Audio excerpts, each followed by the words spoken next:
we've got some big news on Jason Ryles, but coming out of the Roosters camp. Yeah, Braith, you know better than anybody how ruthless the Roosters can be when it comes to doing business. And as a result of Jason Ryles fielding an offer from St George Illawarra, the Roosters have told him, that's it. You will be finishing with us at the end of this season. He initially signed a 3-year contract. He was meant to be there for all of 2024 as well. But because the Red V have come in, they have, well, Ryles' agent has put to them a 5-year contract. He wants to try and secure him a 5-year deal at St George Illawarra. So the Roosters have said, no, we're not happy with this. You shook hands, we looked at each other in the eye, you guaranteed you'd be here 3 years, we don't like it. That's a turn of events, because a month ago, Roosters were saying they wanted to keep him and he wasn't going anywhere. Then it quickly shifted to, OK, we may let him go next year, but that was because they were hearing murmurs that he wanted to go to the Dragons or Melbourne. Yes. And they've just gone, we're not having it. Well, once they've put it all together, they're not happy that they were given guarantees and assurances that he would see out the 3 years. Because let's remember, this happened to the Roosters with Adam O'Brien as well. So, like, Ryles is leaving irrespective. He will be finished at the end of this season. But the other thing the Roosters are going to do as well is if he goes to the Dragons, they're going to say he's got to pay a transfer fee similar to what the West Tigers did when Ivan Cleary left and went to Penrith. I think that can be dangerous territory for the Roosters to get a really good young up-and-coming coach, because you coach because you want to coach first grade, don't you? Like, then you want to coach at the top. So if you go there in your 3 years and a really good job comes up and you can't take it. I think the Roosters now will try and produce a coach themselves. Yeah. I think they're going to look into their own backyard. They've got Friend there, Orbison, or whoever it may be. The Morris Boyd boys. Cordner, the Morris. Brett Morris is there, I think they've had enough of attracting the best coaches or the next best coaches, or having the coaches want to go there to do their apprenticeship and then leaving as they have done. Now, just back on the Roosters, would they have told Ryles to go straight away? I think is there a chance of that happening? Like I said, we all know how ruthless the Roosters can be. I think some people at the Roosters absolutely wanted to pull the trigger on Jason Ryles' tenure at the Tricolours immediately, but I think some of the other coaching staff, specifically Coach Trent Robinson, they said, hang on, we've got a job to do in the immediate. We're trying to win games. We've got to get our season back on track. We don't need that level of upheaval. So that's why I actually told him a couple of weeks ago, Braith, that Jason Ryles was told, because of the way that this has all been handled, you won't be with us beyond this season. Yeah, they wouldn't like it given where they are, the position they are at the moment. The Roosters lost a couple of games. This is an interruption.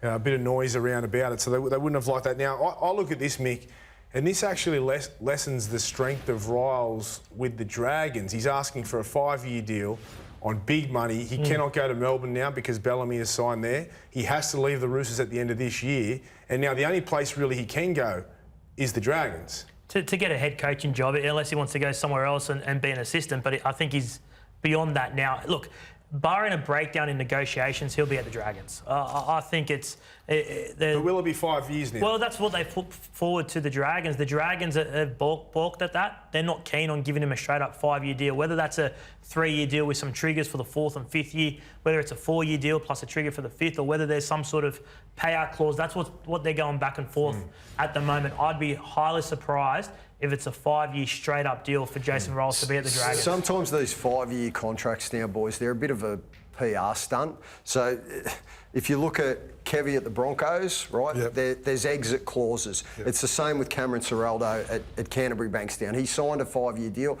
but in the unlikely event that it goes pear-shaped, they don't have to stump up all the money. Everybody learned a valuable lesson out of what happened with Anthony Seibold and the Brisbane Broncos when the Broncos were burned badly.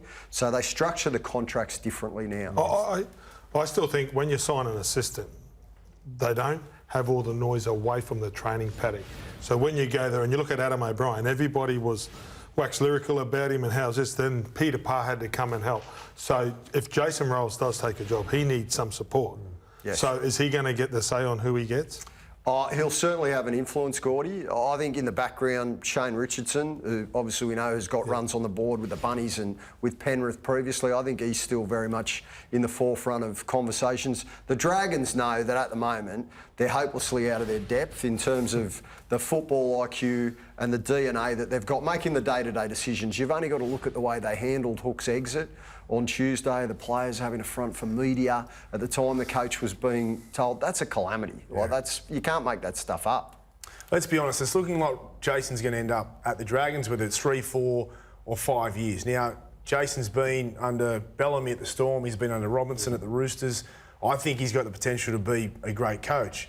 But has he proven himself enough to be in the position he's in right now? Head coach of a club that are a huge club, are struggling and they're really in trouble. Can he get them out? Is he the right man for the job? Well, I think he's the best untried coach available. When we went back a few years ago, it was Cameron Serrato, it was Craig Fitzgibbon. Well, the best untried coach on the market at the moment, if that's the way they want to go, is Jason Rolls, and he's fully aware of what's going to come his way. Don't forget, he was much maligned as a player at the Dragons, had success there and was a star, but, fell foul of some fans and, even got into a slanging match with a fan on the sideline after a game. So he knows what's coming his way. So I don't think he's going to... That's my point too. He's going to have a lot of pressure on him for a new coach, a rookie coach at a very powerful club. And that's why he's mindful of his surroundings and who he's going to bring in with him. And that's why he's been so forthright in his opinion and belief that, well, he's not going to go in there one out. It's not a one-man job to fix the Dragons at the moment. Gordy, do you think that